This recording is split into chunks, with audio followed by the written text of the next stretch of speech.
away, what I want to do here is I want to isolate the vocals. Do you mean it? Do you mean it? Do you mean it? Why don't you mean it? In my opinion, this song is where Bohemian Rhapsody was born. If you've never heard this song, you're in for a treat. You're going to be blown away, I promise you. Hey everyone, if you're new here, my name is Sigalas. I'm a music producer, composer, and musicologist, and today I'm going to react to this marvelous piece of music called The March of the Black Queen. After I made a video analyzing the chords and harmonies of Bohemian Rhapsody, I'm going to link it right here, many of you told me that you want more of these videos. It took a while, but here we go, we're doing this. This is a song from one of my favorite Queen albums, Queen 2, which in my opinion is a pure masterpiece of an album. Are you ready for an adventure? Let's start. So I have a piano right here, and I'm going to also play a few things so we can experiment with the chords and see what Freddie Mercury did there. I don't want this to be very deep into musicology because I want everyone to understand. But if you want me to do more deep videos into the musicological aspect of a song, let me know in the comments down below.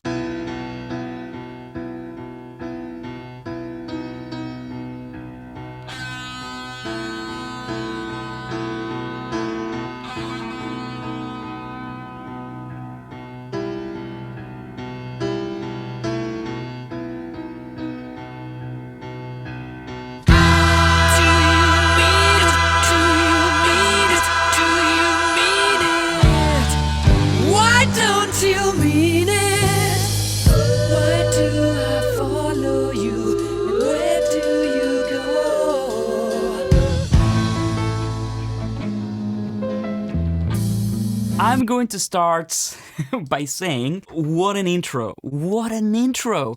It really draws you in. It's like you're starting to watch a movie. Straight away, what I want to do here is I want to isolate the vocals because the vocals in this song, in my opinion, are remarkable. Let's listen to it. Do you mean it? Do you mean it? Do you mean it?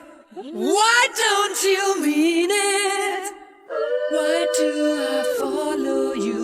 And where do you go? So you can already hear all these beautiful, beautiful harmonies that Queen have crafted here. They are so precise, and you can also listen to Freddie's double-tracked vocals. They're so close to each other. Do you mean it? Do you mean it? There's another kind of voice here if you listen carefully. Do you mean it? Do you mean it? Like a very kind of deep voice. Do you mean it? Do you mean it? Do you mean it? Why don't you mean it? A beautiful vibrato there, I love it. Why do I follow you? And where do you go? Ah, these harmonies here are amazing. Let's play it. Oh, okay. I have two things to say straight away. Number one, this is not in tune, and I'm pretty sure this is because of the tape. If you listen to this song, they did so many overdubs that I'm pretty sure the pitch of the actual recording went up. So I used to do this when I was, starting out. I was recording on cassettes and going back and forth between two cassettes so that I could do overdubs, and the pitch would always go up in the end. So let's see. Yeah. Okay, that's already very interesting to me. Let's go to options.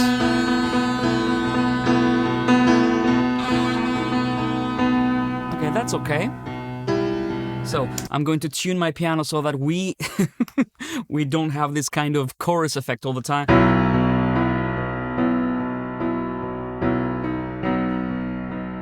That guitar there from Brian May, it's like a trumpet. Wow. Super sharp.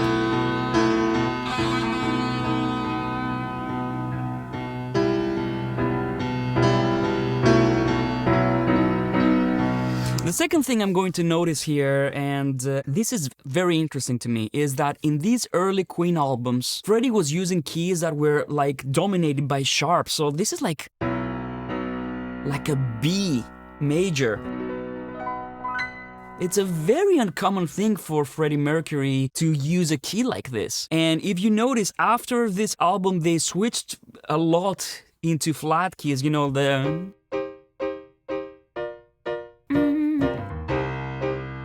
And then he does this voice leaning thing.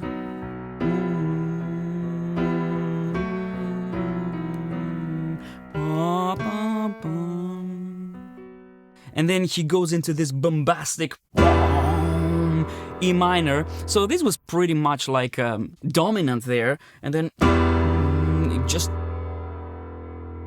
marvelous. Let's listen to this.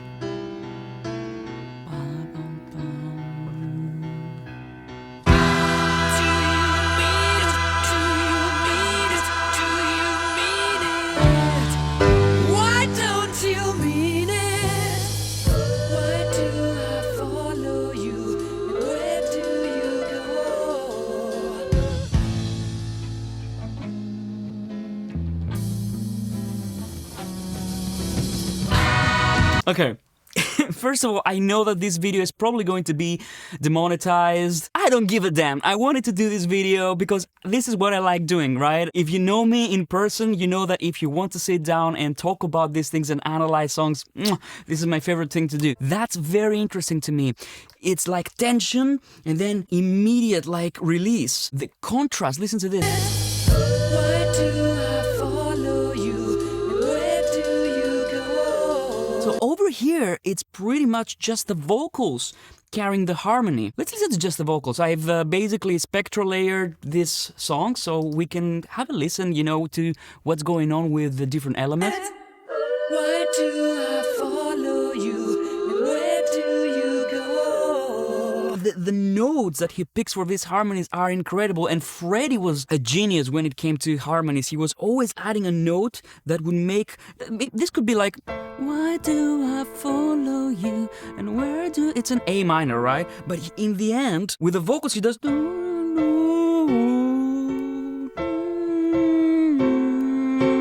So he creates this kind of uneasy atmosphere. I'm going to go a little bit like a musicologist right now, but we are getting like a very important pattern and almost like a little hint of the theme that is going to be there all the time. And this is, to me, a very important element of this song. It's this kind of... We're gonna see it like so many times. But one thing that I want to say straight away here, this thing is all over Bohemian Rhapsody as well. So in Bohemian Rhapsody you have this...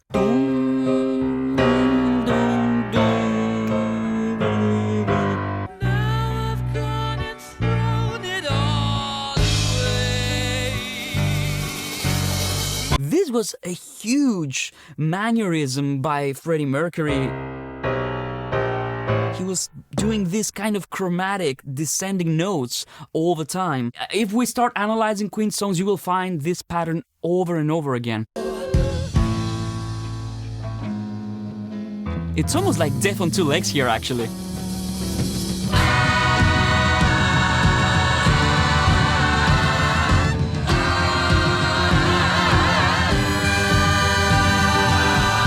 What does this remind you of? Bohemian Rhapsody. The opera section, all these techniques, they were doing these since Queen 2, and that was 2 albums earlier, right? And these panning effects, cascading panning effects, to me it sounds like, from a producer point of view, it sounds like they started the tape a little bit after the attack of the vocal.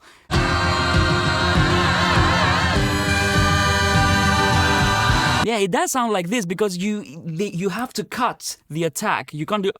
This is not something that they did vocally. They basically just chopped the beginning using the tape. Back then, they didn't have like DAWs to do this easily. This was all done, you know, razor action and everything.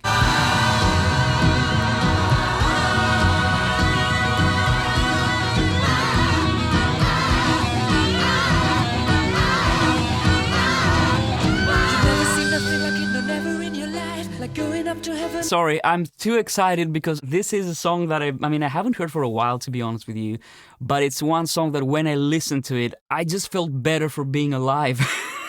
So what's going on there? Let's see.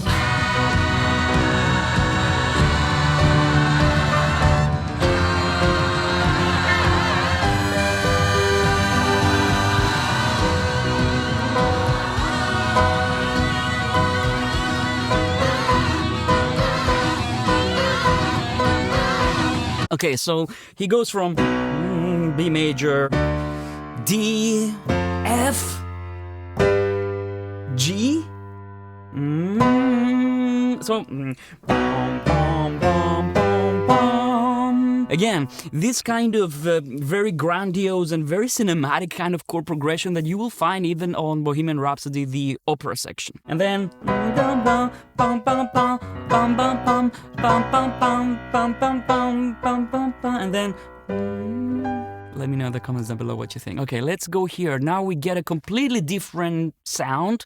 We have a stark contrast to the pandemonium that was happening before. Let's listen. Nothing like it, no, never in your life. Like going up to heaven and then coming back alive. Let me tell you all about it. So allow it. Ooh, give me a little time to choose. What a baby singing in a lily pretty light. Blue animal kiss, rain in the dead of night. Here comes the black queen, walking in the fire. Fight for the black queen, marching single file. Take this, take that, bring them down to size. So many things going on here. I mean, this could be like a 1 hour, 2 hour video. I want to solo Freddie's vocals here. Let's have a listen. Like going up to heaven and then coming back alive. Let me tell you all about it. So allow it. Ooh, give me a little time to choose. What a baby singing in a lily pretty light. Blue animal kiss, rain in the dead. Here comes the black queen, poking in the fire. Fight for the black queen, marching single file. Take this, take that, bring them down to size.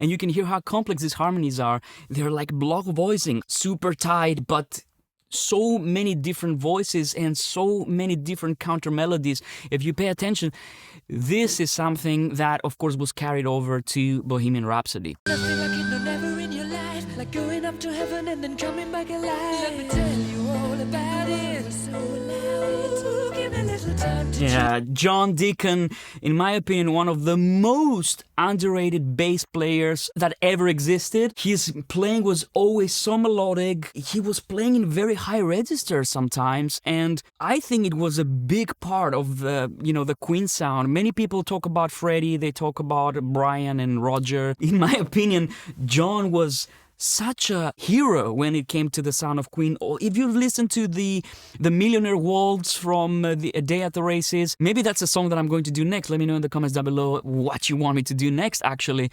But he had all these, these great runs, and they were always cutting without being, too distorted or having like lots of pick noise. It was always smooth, round, warm. I love it. Let's have a listen again here. coming back alive. Let me tell you all about it. So allow it. Ooh, give me a little time to choose. What a baby sing. And this little thing from Brian here. Listen to this on the left speaker. Allow it. Ooh, give me a little time to choose. What a baby singing. It's just a little noise. It's just a guitar noise. He doesn't go on. He doesn't play anything after this. What I love about Queen, it's that back then, most rock and roll bands would be very straightforward. They had amazing songs, very straightforward. Queen were able to bring this kind of ear candy to all their recordings, even from these early days. That was their second album, mind you, right? And they would add some elements here and there that would always trigger your interest, which is not something that's very typical in the music that was going on back then, especially, rock music. It was kind of more, robust. Give me a little time to choose. What a baby singing in a little pretty light. Animal kiss, rain in the dead of night. And now we're going into this super bombastic and grandiose thing. Let's listen. In a little pretty light. Animal kiss, rain in the dead of night. Here comes the black queen, walking in the fire. Fight for the black queen, marching single file. Take this, take that, bring them down to size. I mean, This, I think this could be the chorus of the song. I don't think there's a chorus here, but if there was like a more, kind of obvious melody and like a hook, I think that would be it. And again, here comes the black wind, walking in the file for the black wind, marching syncopated. So we have this chromatic descent again. And again, second time we see this, right?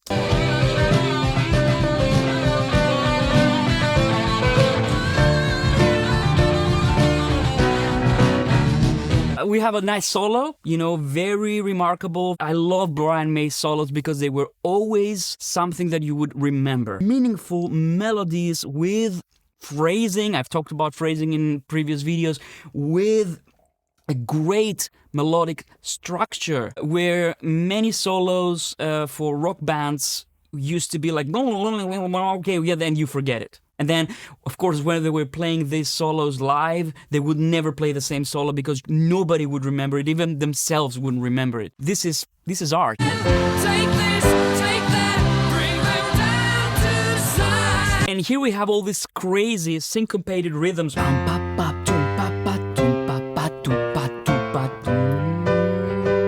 And this syncopation just gives you a little bit of an urge, and then again you get a release, which is very fulfilling if you ask me. Let's isolate the drums here, let's see how they sound.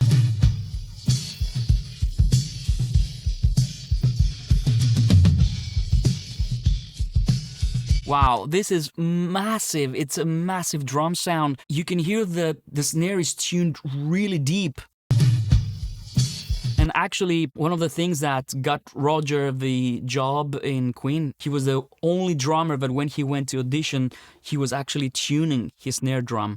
And he was very picky with that. Kick drum is also super big. It's very interesting listening to all the instruments isolated. I think it reveals a lot of cool things that Queen were doing back then. It would be very cool if I could find a multi-track of this song, but I don't think it exists. Put them in the cellar with a natty bar, little nigga sugar than a rubber dubber, baby. I mean, there are so many things going on here. It's genius. So we have these amazing techniques with the guitars going from the left and right speaker, and then we get... Put them in the cellar with a natty bar, little nigga sugar than a rubber dubber, baby. Again, syncopation, it doesn't let you rest, but you still have the... But right here we have a different pattern. It's very syncopated here.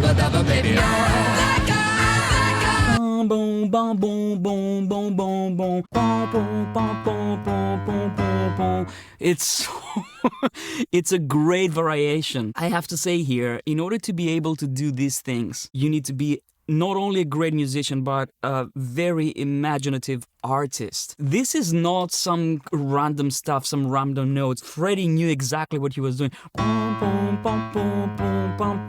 listen to the bass.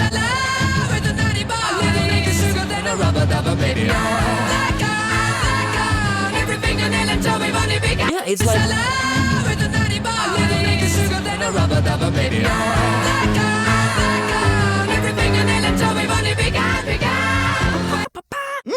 Amazing! I love it! That's why I'm telling you, when I first heard this song, I was perplexed at first, and then I was blown away, and every single time I listen to this song, I always discover something new. Let's keep going. Never get a belly full. You can be These little things. You know, that kind of thing that Freddie does there on the piano. Ooh, again, the chromatic section, this time, it goes in E minor, boom, boom, boom, but it's, again, different rhythm. Ooh.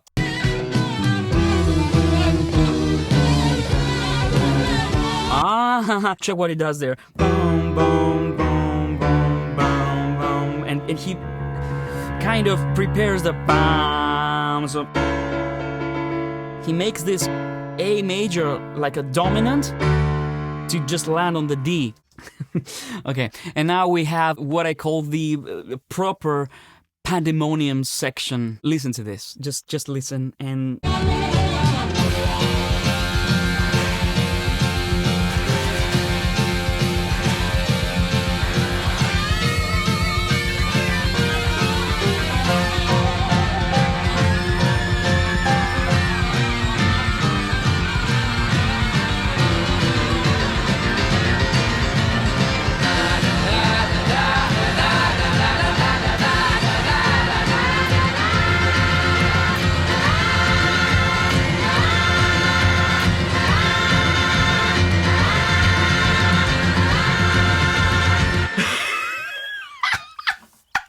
And that was 1974, ladies and gentlemen. Can you hear the sheer amount of overdubs? Guitars, bells, vocals, harmonies, drums, pumping, polyrhythms. So you have them doom doom doom doom doom, and then the vocals go ba da da da da ba da ba ba ba ba. It's completely confusing, but it all makes sense. And one thing that is a well-known fact about this song is that they overdubbed the tape so much that the tape became transparent. They were almost in the danger of losing the song because the tape would just fall apart. For me, this is a masterpiece. If you imagine that they were doing all these things with no digital means, no computers, no synthesizers, Queen were one of the bands, I think maybe the only band that were declaring on all their albums until 1979 in the jazz album that they didn't use any synthesizers because they wanted to make sure that people wouldn't believe that all these amazing multi-layered harmonies and guitar work from Brian May was created using synthesizers, because it wasn't. It was all made with guitars and vocals. Queen can never be overstated, in my opinion. Even if you don't like them, you have to appreciate this. They were pioneers. They weren't just another band. So let's listen again to this section. I mean, this is, for me, it's just majestic.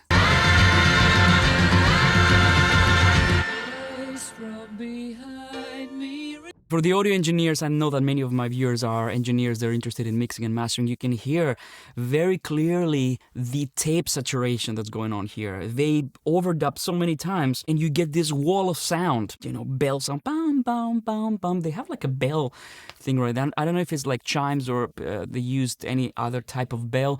But then the remarkable thing, again, we have this beautiful like contrast. And then we go into silence and just a piano and a voice. From behind me reminds me that at your wings you are an angel. Remember to begin with, what about this reverb? Listen to that tail, so beautiful. From behind me reminds me that at your wings you are an angel. Remember to deliver with the speed of light. A little bit of light.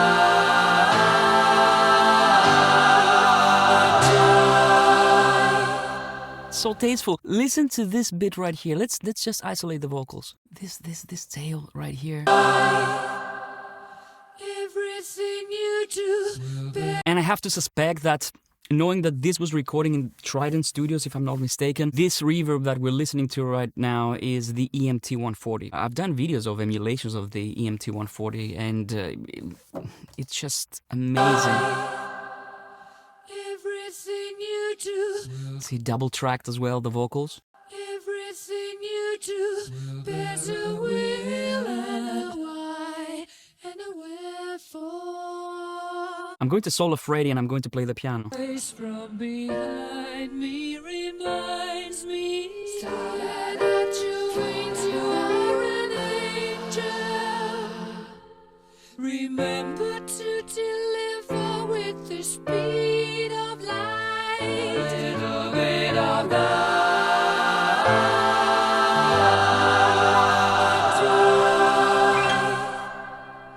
We have this chromatic descent again. So he lands on C major, but then immediately shifts to C minor. Everything you do. Let's listen to it. Everything you do, there's a will and a why and a wherefore. Yeah, he does the same pattern.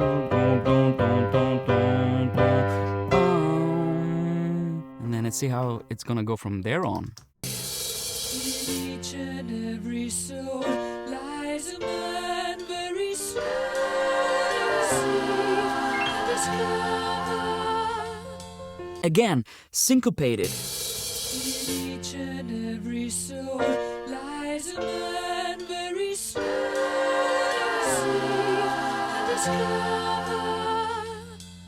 But even till the end of his life, he'll bring a little love.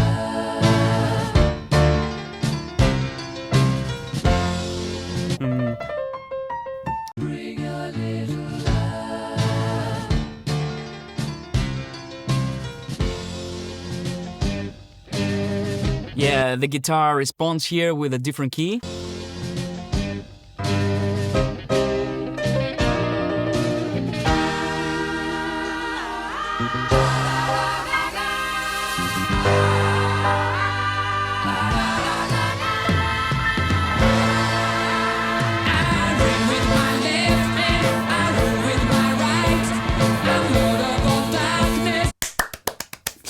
Okay, so here it's clear we're in the rock section of Bohemian Rhapsody. It's so like I'm singing like a sister song. It's so obvious. Listen to this.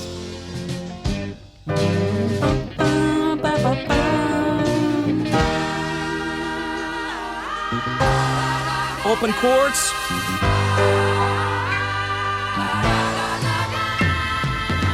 Now, so you think you can stone me?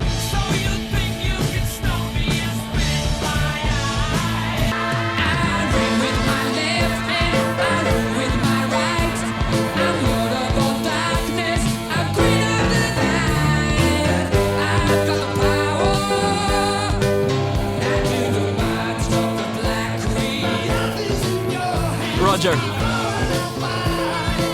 So right here, Freddie's voice changes. He becomes a little bit more like, he has this kind of strong, powerful voice. That's the same thing in Bohemian Rhapsody. That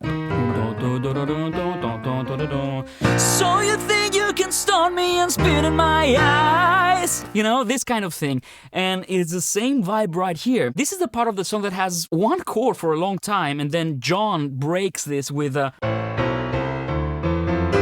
I've got a power.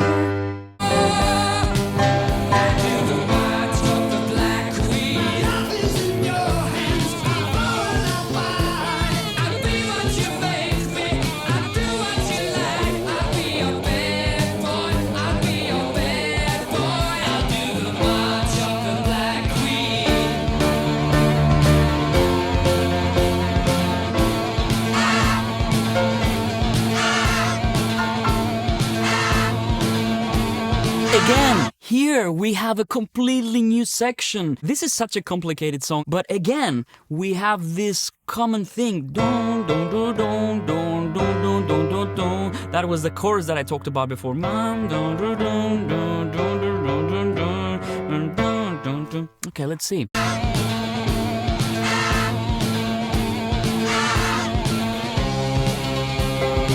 Preparing us. Chromatic.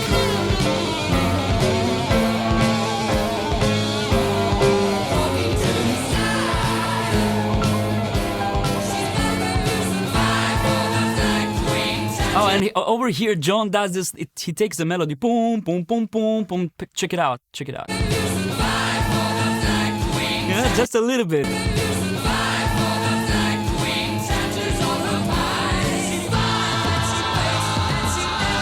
So here he has this descending motif, and he never does alright. To go to C major.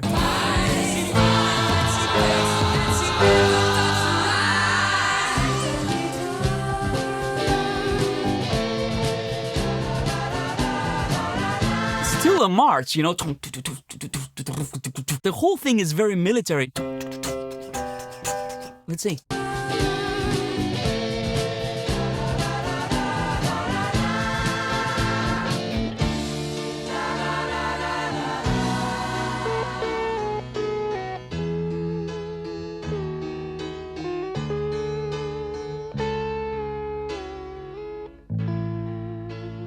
Bohemian Rhapsody.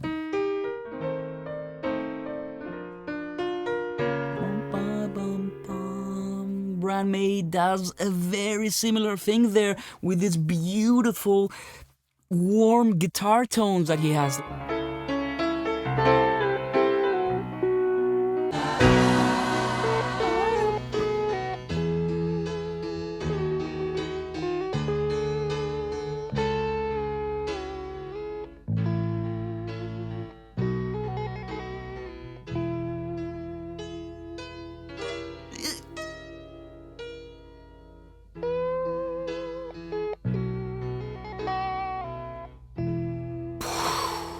Bohemian Rhapsody.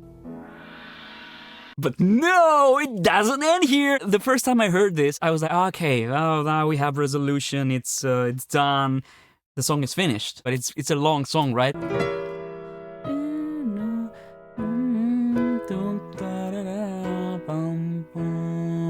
And then you think it's finished, but it's not. So let's keep playing.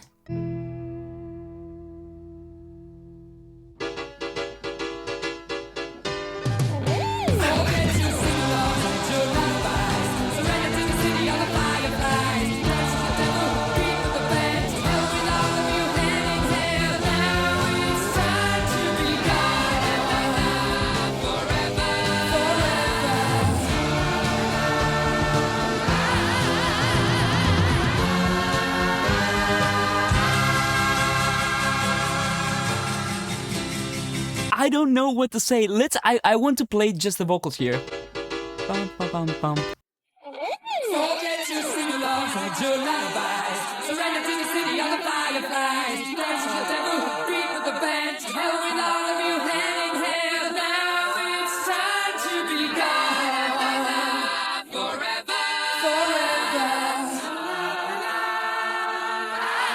And then they cut into an entirely new song. So this, what you hear right now, is the next song of the album. Funny how love is. So we went on, dum, dum, dum, dum.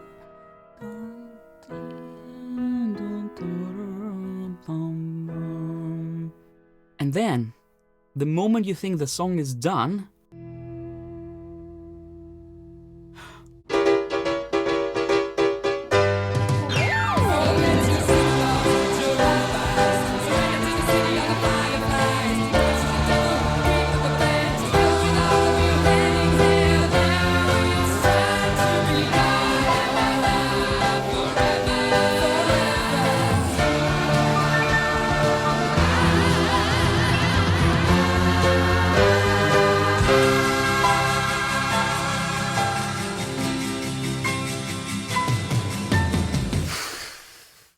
I'm sorry, but this is genius. This is so sophisticated. This is what Queen were all about. They were sophisticated musicians.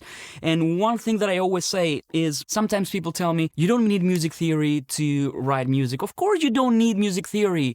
But if you know the language, if you know music theory, that's what you can do. This cannot happen by accident. Try and do this. You're going to fail. You need to master your craft. And you don't have to be an academic to do this. You just have to love what you're doing and be ready to invest time in doing this. To me, this song is a journey.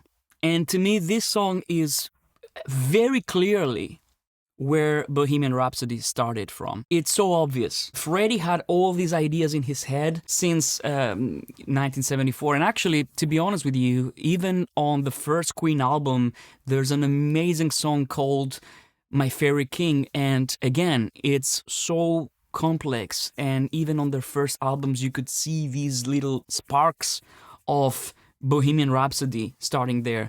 But of course, if you want my opinion as a musicologist, harmonically, this song is way more simple than what Queen were doing later on. For example, in songs like Bohemian Rhapsody, like Seaside Rendezvous, all these songs, they were much more complex in terms of harmonies. And even later on, like in the Game era, the Works era, what made them stand out was that they were able to take all this complexity and distill it into a song and create a mainstream pop song out of this. This was, in my opinion, something that very few people, very few artists have managed to do. Either you're pop and your songs are super simple, they speak to many people, or you are a musician that has sophistication, but it's very hard to find your way into the mainstream. Queen were able to do both. They managed to merge these things and mold them together, and this is the reality. This is what happens.